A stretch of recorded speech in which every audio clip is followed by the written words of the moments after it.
Program activated. Attention everyone, the unpleasant noise you are about to hear coming from your radio is not a mistake.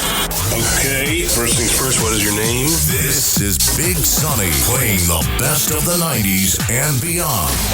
Are you ready for this? Yeah. Radio in motion. Please do not turn off your radio, but turn up the volume on your receiver as high as it can go. All right, here we go. Radio in motion.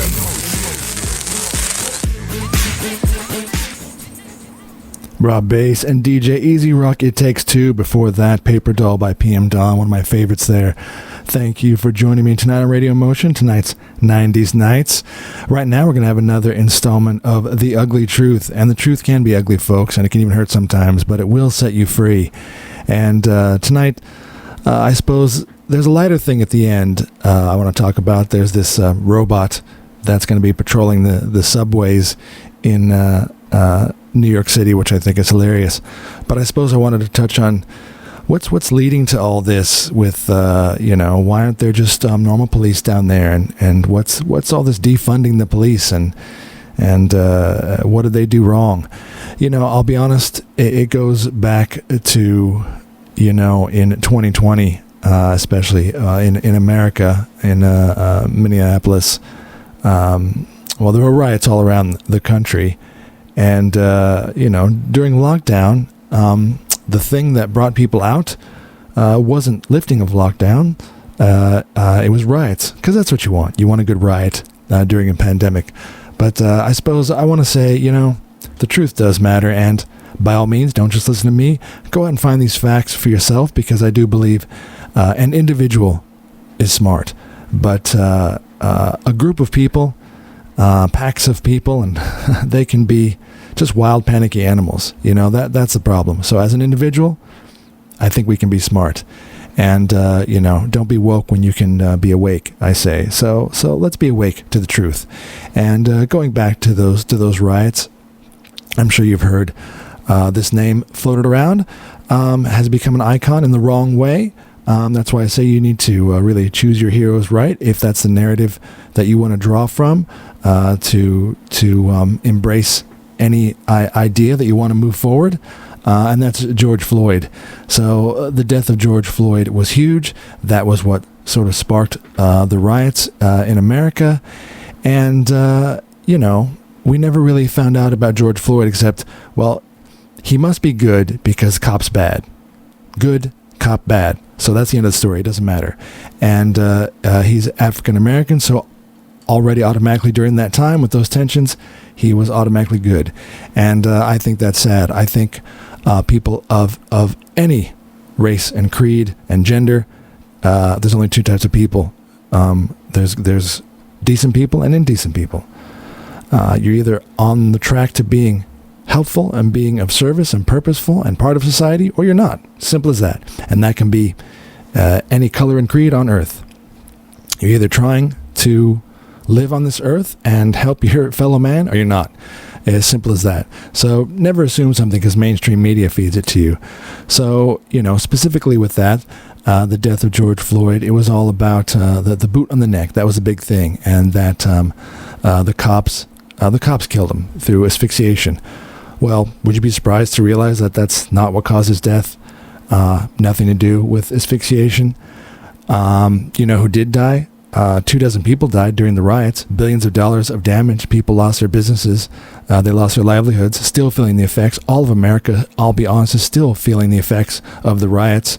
And people who are saying, a good riot is an American God-given gift. I always say freedom of speech, absolutely. But I don't think going out and rioting and burning down the village that you live in is of any help. So the famous boot to the neck. And from that, there was the whole defund the police movement. Who needs police? They're evil. Let's just let everyone run wild. Again, we're not quite there yet, folks. We live in a society where there are bad people. Is that shocking? I do believe, I have a positive attitude that you can change people's minds. There is a way through it. But sometimes it might take 50 years. Sometimes someone not make their way through it till it's too late. And the fact is people do bad things if given the chance. So the narrative at that time, and probably still is now, unless, again, you want to dig for the facts, is that George Floyd was a healthy young man. Oh, okay. In what way would healthy be when he actually had pre-existing heart conditions, coronary artery disease? Pretty much one of his arteries was actually 75% blocked. So these pre-existing conditions aren't helping. I won't go into the fact that he's a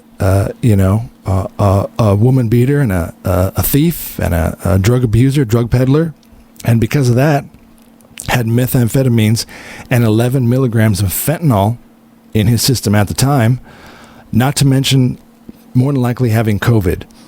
So that is not a healthy young man.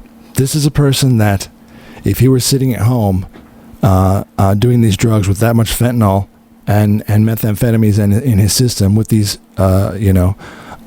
pre-existing comorbidities and conditions, and this a heart coronary 75% blocked artery, I'd say he shouldn't even be out walking. I think he should go to the doctor. So again, I'm not gonna talk about what led to how he led his life.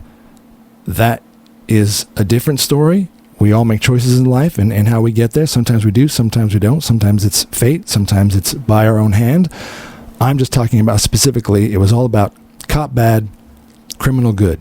And he became the hero. George Floyd is still murals on the side of buildings as a hero. I don't think he was a hero. And I'm not saying every cop everywhere is perfect. I think there's good and bad in anything that can be systemic, but I don't think anyone who joins the police force is looking to kill people. If they are, well, let's weed those out. Let's weed those sociopaths out. But in this situation, I think it was cops doing their job from someone who was resisting arrest and being combative. And I'll say that because there's another part of the history that, again, mainstream media don't tell you about this. He already had similar arrests in the past, pretty much a carbon copy of the same situation in 2019. High on drugs, more than likely consuming the drugs, putting in his mouth to hide them. Now they're in your stomach, now they're in your system, and the cops ask, on tape, they always ask this on camera, are you on drugs right now? Are you high? I'm going to give this tip. If you're high, you probably won't notice, so this tip won't help you if there's someone who's a drug user. But if you find yourself high and the cops ask you, are you on drugs? You should tell them, because the situation you're going to get in, that stressful situation, is more likely going to make your situation worse, and your blood's going to start pumping, and frankly, they're trying to say you need to go to the hospital. We'll deal with your crimes later. But when you don't tell them this is what happens. So the infamous chokehold. So now we're finding out that, all the police, they're taught this tactical move. If you hate the police just based on nothing, I can't help you. I can't change your mind. If you're just anti-police just because, I hate the police for no reason, I just hate them. All right, I can't help you. I'm just telling you that we live in a world that needs police. There are bad people out there. Do you want your son and daughter protected? Do you want to be protected? Do you want your family protected? You're going to do it? You're going to go out and do it? You're going to be a Batman, be a vigilante? Or should the cops do it? Because that's their job. That's what you pay for. So there's a certain move, and it's this MRT move, and it's a maximum restraint technique. It's to give, essentially, maximum restraint with the least amount of harming the person. Again, you can't be that naive not to think that cops and military or anyone that's their job is to restrain people as safe as you can when someone is trying to be combative and trying to kill you, essentially. They're taught these techniques. Of course, they're taught these defensive techniques. And one of them is this MRT, maximize restraint technique. And that is part of that I'm sorry if it looks bad on camera, that is about either putting a knee on someone, putting a knee on them to keep them down, to keep them restrained, especially if they're fighting. They're looking to take your weapon. They're looking to kill you. This is about self-defense at this point. So that move that they did on him, which again had nothing to do in any way to lead to his ultimate demise. And by the way, I think it's terrible in any situation when someone dies of any color or gender or age. That's horrible. That is a horrible situation. There's no perfect way out of this. There's only trying to find the balance out of this. The solution is having a conversation about this. The solution is only about, there's only compromise, really.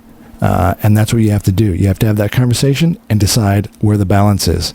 And in this case, that move was a standard move that cops use. And the sad part? The chief of police at that time, in court, said he had never seen that move before, and that wasn't taught. Every single police officer, to the contrary, has said they're specifically taught that move. So, again, I don't want to be that guy that says it's all political, but it was. At this time, it all came down to the politics. It was an election year, and they wanted to use this. Again, not to get too deep into the politics of it, but those who are in power right now in the White House, they're happy to take any opportunity as a good one. Any opportunity is the perfect opportunity. That's a fact. I'm not saying they invented it, but once you find out about it, you roll with it. You get on it and you roll with it, and you build that narrative, and boom, you use it. You get all those young people to rise up and say, "Oh my, it's the extremist conservative right. It's all them. It's the police. Down with the police. We need to get these people in the White House and elected." So again, never let a good riot go to waste, and they didn't. So again, you hate hearing about this. You don't believe it. You still want to get behind someone who wasn't a hero, and I don't think should stand for anything, and certainly shouldn't stand for defunding the police, especially hardworking men and women on a police force who are out there trying to help. If you want to just take the one bad seed, you want to take them as the example and say it's all of them, well, that's fine. We can say that in every situation, in every capacity of every job on earth, in every way, shape, or form. There's either people trying to be useful or there's people who aren't. Let's try to focus on the ones trying to be useful. So I'd rather focus on building up a better police force. So again, this is all leading up to, what caused a lot of this for defunding the police. Well, now there's so many, there's so much crime in the USA. It makes me sad. There's people just brazenly attacking FedEx trucks now, a full semi-truck trailer. They have this whole coordinated effort to block it with cars and then just pull goods out of the back. So now they're eliminating even having to go to the store itself, which, by the way, most stores in the U.S. are all locked up with cages. So when you go to buy a product, you've got to get through the cage. But now, the heck with that. We'll get the middleman. We'll get the poor truck driver who's just taking the goods from point A to point B. We'll rob him. When are the companies going to get on board that this is just not how you do it? That there are people out there that need to be taught a lesson. So again, it's learned behavior. It's like, again, when you're teaching your kid, and there's sort of those modern parents that don't want to discipline the kid. Oh, he's got to grow. He's got to be him. Got to be all that he is. Kids are wild, crazy animals. They're just crazy monkeys looking to get in trouble, and that's a fact. And if they want to live in society, they need to be taught the rules. And some of those rules are to protect themselves. Like I said this before, a kid going to run across the street. He's just being cheeky. Let him be him. Okay, gets hit by a car. I think the better move would have been to say no. Get them to actually understand that the parents are in charge to protect their lives and to give them life lessons. No, stop. Kid stops, car goes by. Maybe the kid learned a lesson. I shouldn't do that because I might get killed. Well, those kids grow up to be these kind of criminals that go and stop a FedEx truck and steal all the goods. That cracks me up, by the way. When you're stealing it directly from the truck, you don't even know what's in the packages. You might get ice skates, and you might live in the desert. I'm just saying, at least in the store when you're stealing, you know what you're getting. So look, that's where we're at. America's just on fire with crime.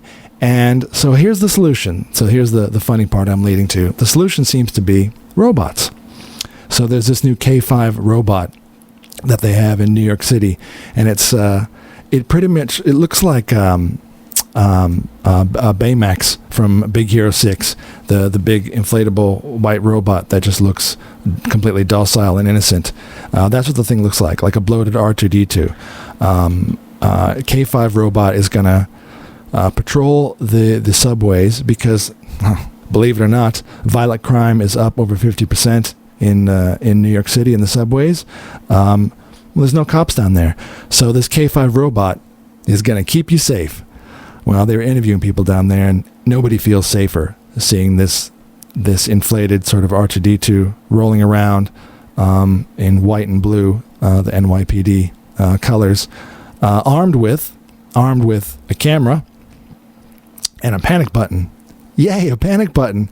Help, help, help, help, help. That's great. That's going to instill me with total confidence that I'm going to be safe in a New York City subway with Baymax and a panic button. Help, help, help, and a camera, so that someone from far away back in the office is going, hey, they're screwed. Yeah, I'll report that. And they'll get a real cop down there. Why don't you just put a real cop there to begin with? Okay? All this is a glorified camera. There's already cameras down there. So you want to have less police, you want to add robots, fine. We'll check ourselves out at the store. It'll all just be self-serve. It'll be robot land. And I say, if you're going to go robot, let's be honest, go RoboCop, okay? Go full RoboCop. I don't care. Get some guy who was wounded in the line of duty, and he's about to die, and then get him to sign the waiver, and turn him into a cyborg. If we're going to do it, let's go all the way. Why mess around? Get Baymax out, K5, and get RoboCop in. All right, I'm sure there's a cop. Maybe get his arm blown off, his legs blown off. I know that's horrific, but turn him into RoboCop, and let's get him out there. I trust him more. Maybe Ed 209 from RoboCop. At least that robot was armed with 2 huge Gatling guns on each side. Look, it had the tendency to kill people at will, and it was afraid of stairs. But these are just ticks. These you can iron these out. That's not a problem. I'd rather have Ed 209 down there than K5 Baymax. Anyway, so that's the ugly truth for tonight. Like I say, don't believe me. Check it out for yourself. Research it for yourself. Don't just sit back and take the roller coaster ride of mainstream media, because mainstream media is entertainment, folks. It has been for 30 years, for longer. It's just entertainment and ratings, folks. They're there to get the scoop and make you tune in, and that's a fact. So if you want news, get it somewhere else. All right. Thanks for joining me tonight on Radio Motion, tonight's 90s Nights. More great music coming up next after a word from our sponsors.